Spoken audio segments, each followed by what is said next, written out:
Traditions Pennsylvania pellet rifle shot with black powder and 777 pellets.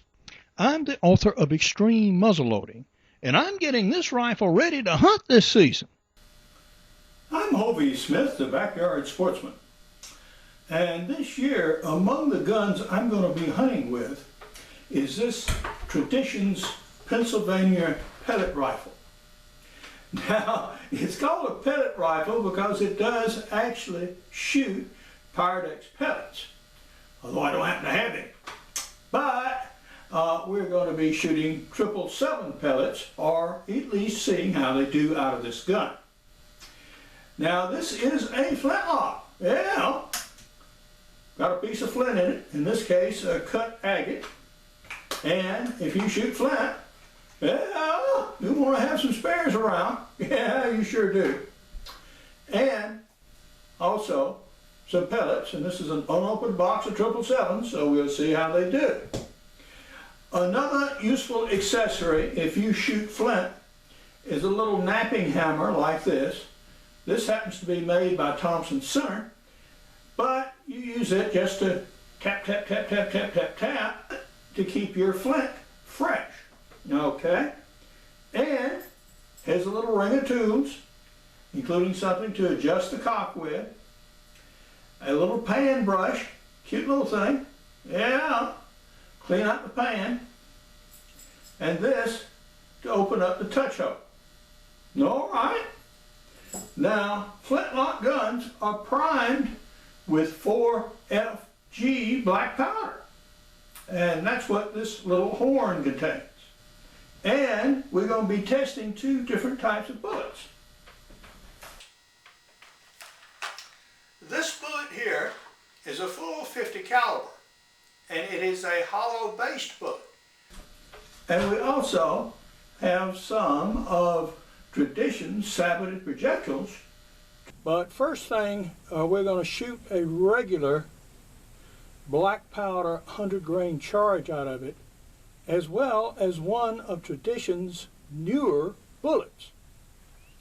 Now, this bullet is called a full bore, and it is a hollow based bullet, like the old Civil War mini balls were.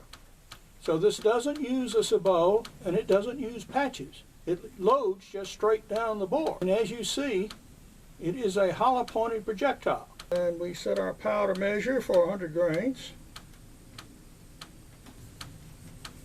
FFG, we're down, bullet,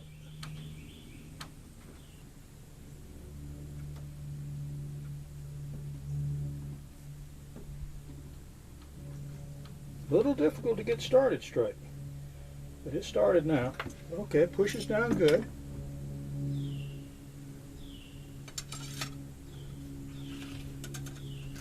Goes down easy. All right, 2 taps. Okay, and prime. Half cock.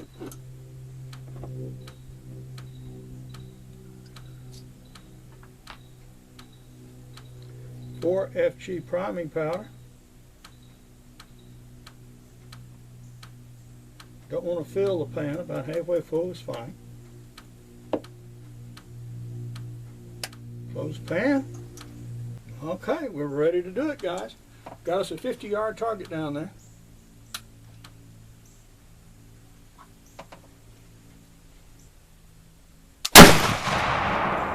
And shot away. And we shot 1,271 feet per second. That one was a high right, about a foot from the bullseye at 50 yards. Whiff.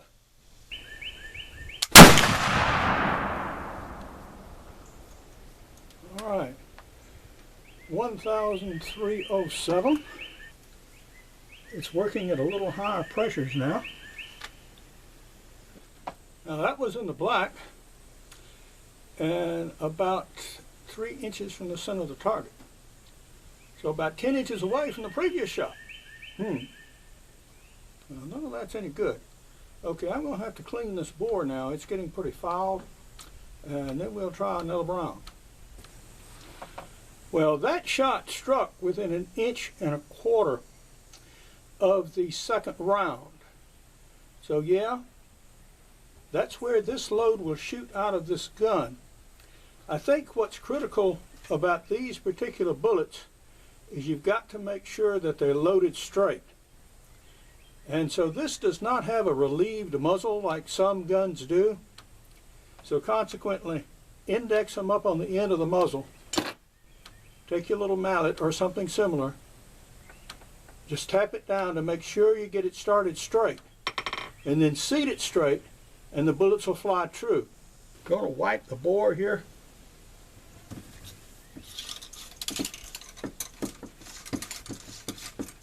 These sabots are always tougher to load.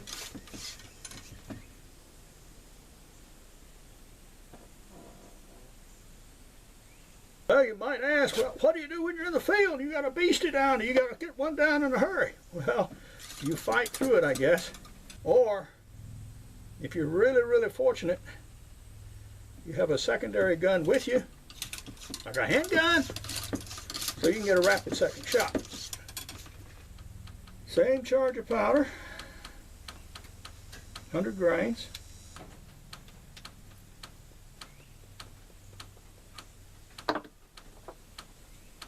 Now the sabots generate a bit more pressure than non-saboted projectiles, as a matter of course.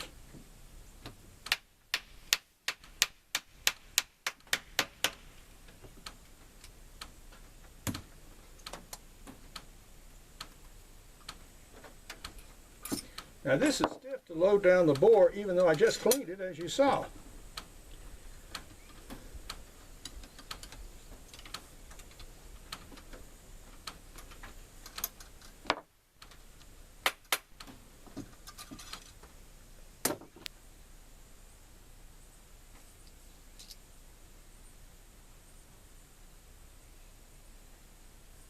Prime, half pan full. If you fill it up too full, or if you clog the touch hole, it might tend to burn like a fuse and give you even slower ignition than usual. Good rapid ignition. Well, that one was at 2 o'clock, about 5 inches from the bull. Nothing wrong with that. It's just that different bullets will shoot to the different points of aim, period. Well, we'll shoot another one just to confirm. Still doing good. Gun fired quickly, and that one was within 1.25 inches of the previous shot at 50 yards. So I've got basically 2 snake eyes down there, 2 like this and then 2 down here. Okay, so we'll see if it will do with pellets. I'm going to cheat a little bit, and Pyrodex pellets have a little pad of black powder down at the very bottom of the pellets.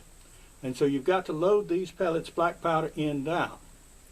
Well, I'm going to wipe the barrel here, and I'm going to give it a little pre-charge of black powder down there, about yay much, just to make sure that I get these pellets out of the bore. And if those do okay, then I'll see if we can shoot them straight. Well, we're going to put down a little priming charge here of FFG black powder.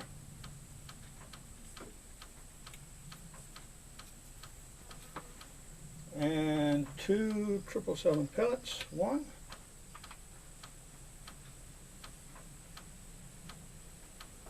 2. And our load here, bullet, right? Come on, go straight. Come on. There we go. You want to get started right.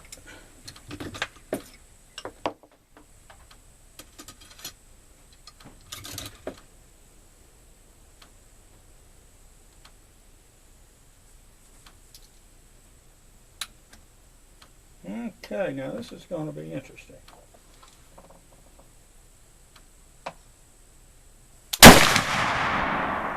All right, that went away. Well, one advantage of the 777 pellets was that they did clean up considerably better and easier and faster than the black powder stuff did. All right, we're going to do one more new wrinkle. These are actually 30 grain Pyrodex pellets. Cute little things. So we're going to use 3 of these, and these do have the black powder priming at the end. So this is 90 grains. Okay. And we're going to load our Sabot bullets. So we will be shooting a straight Pyrodex load, just not a 100 grain load.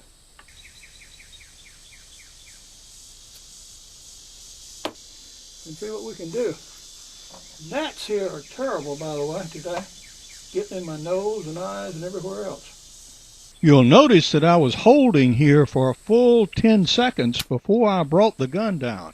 And that's what you do if you have a flash, because it may just be a delayed ignition. Well, that was a flash in the pan.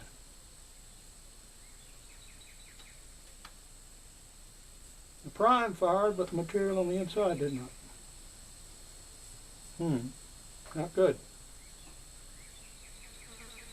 Okay. Did not go. All right, what do we do about it?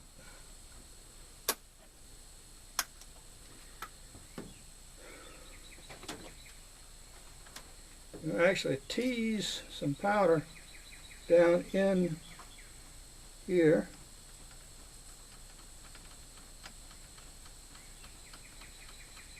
In a touch hole.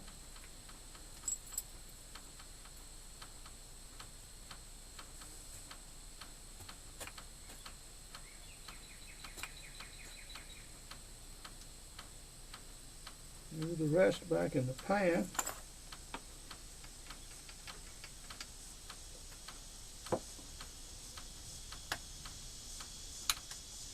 Okay, now we try again.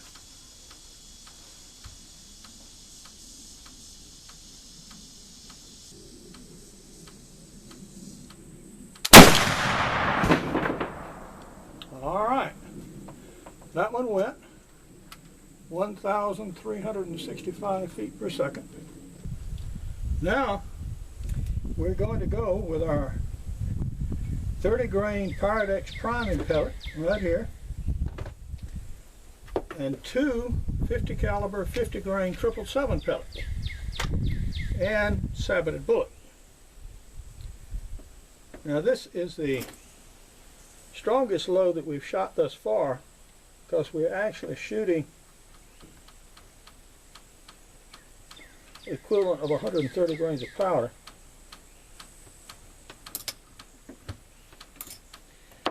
Which is fine so far as the gun is concerned.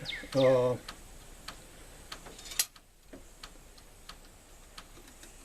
this bullet, the gun can take up to 150 grains, but in this short barrel, you can't really use that much. So 130 grains is about as maximum that you would want to shoot from this gun anyway, because you would not actually be able to utilize it. All right.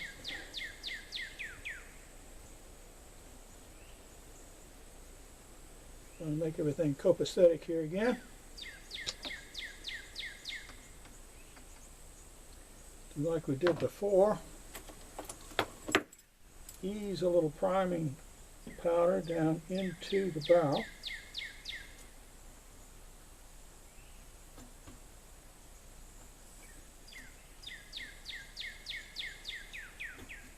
They did give you a generous touch hole on this gun, and I suppose that's just exactly for this reason. Okay. Incidentally, you can do the same thing with any flintlock gun that happens to have a big enough touch hole. Whoa! Now that had considerably more recoil. And now we're going to see if we can't simplify the loading steps and just use the 2 50 caliber 777 pellets by themselves, and and shoot our saboted bullets.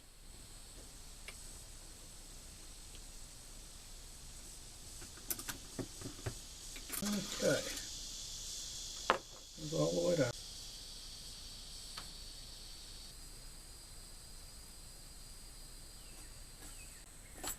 Okay, got some powder in there.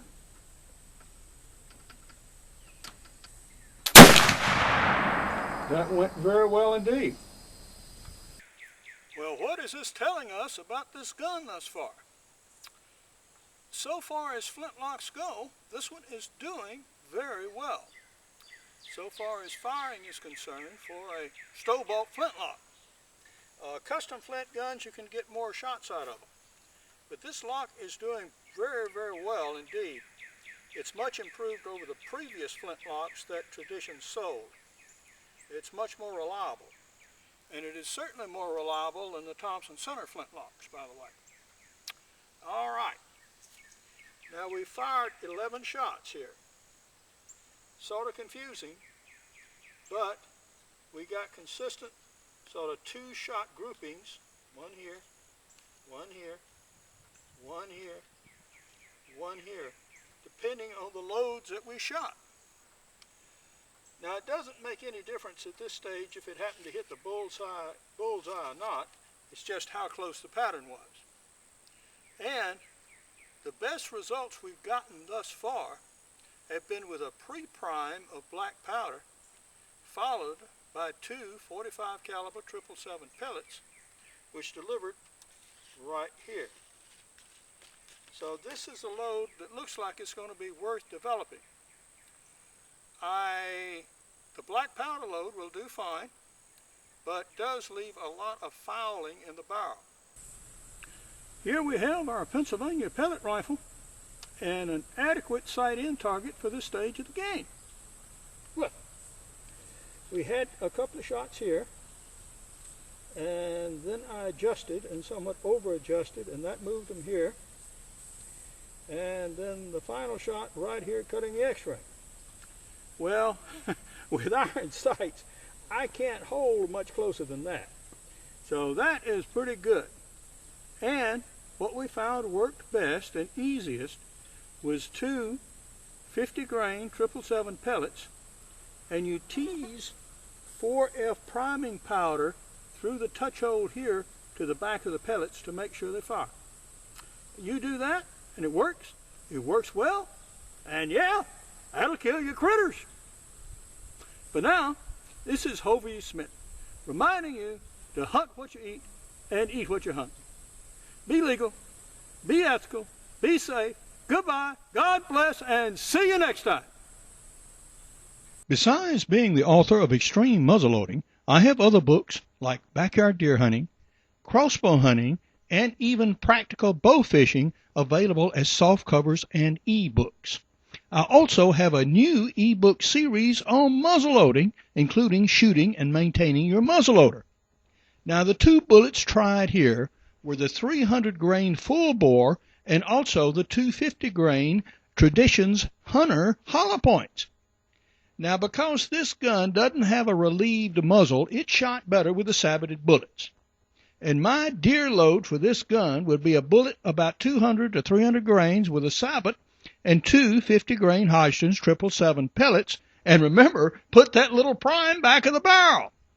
Good hunting and good eating from the outdoors. Goodbye and God bless.